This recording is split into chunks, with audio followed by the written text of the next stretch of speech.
המעט שאני יכול להגיד, אתה פותח פה תיבת פנדורה.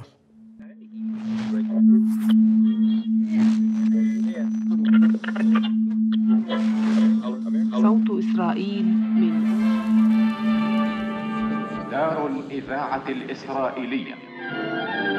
בן גוריון הכריז לכל ישראל בערבית יש בעיקר חשיבות ביטחונית. כולתום הייתה סוג של פיתיון. למה? כי הם אמרו, אנחנו רוצים שיקשיבו לנו.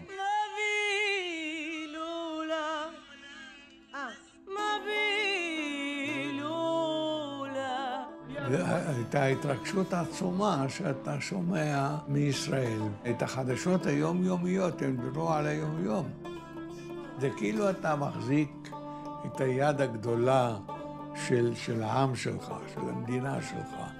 אני נהייתי מכור לדאוד אל-נאטור. הכוכב של השידורים בשנות ה-50, שידורי התעמולה של הרדיו בערבית, היה דאוד אל-נאטור. זה היה אין, אם הזבוב היה עושה גזזזז, היו יורדים עליו ברצח כדי שישתוק. עכשיו דאוד אל-נאטור מדבר. ما بتكون تفصيل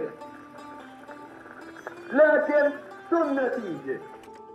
מה זה החזיר אותי? קרוב ל-70 שנה אחורנית. ממקורות מהימנים בירדן נודע כי הפדאיון הערבים הצליחו ללכוד את האיש הידוע בכינויו דאוד אל-נאטור, הפרשן הידוע של רדיו ישראל. עתה יש באפשרות הציבור בירדן לראותו בחילאו, תמורת סכום של שילינג אחד. כן. למה הוא בוגד? שחשבו שהוא באמת ערבי. כן.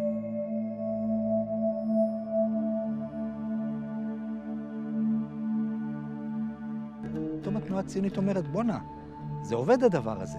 באמת, היהודים הערבים, או היהודים דוברי ערבית, יכולים לשמש בתור יהודים עם מסכה ערבית. גם יש אמירה של יגאל אלון, אנחנו מחפשים חיילים שהם שחורים מבחוץ, אבל לבנים מבפנים. איך הפעלתם סוכנים במדינות ערב דרך הרדיו?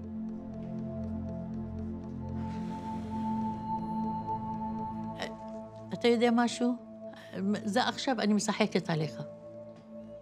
זה משחק. מאיפה אני יודעת? אני לא יודעת כלום. האנשים האלה היו גשר ודרכו עליהם. אנחנו רצינו להיות ישראלים.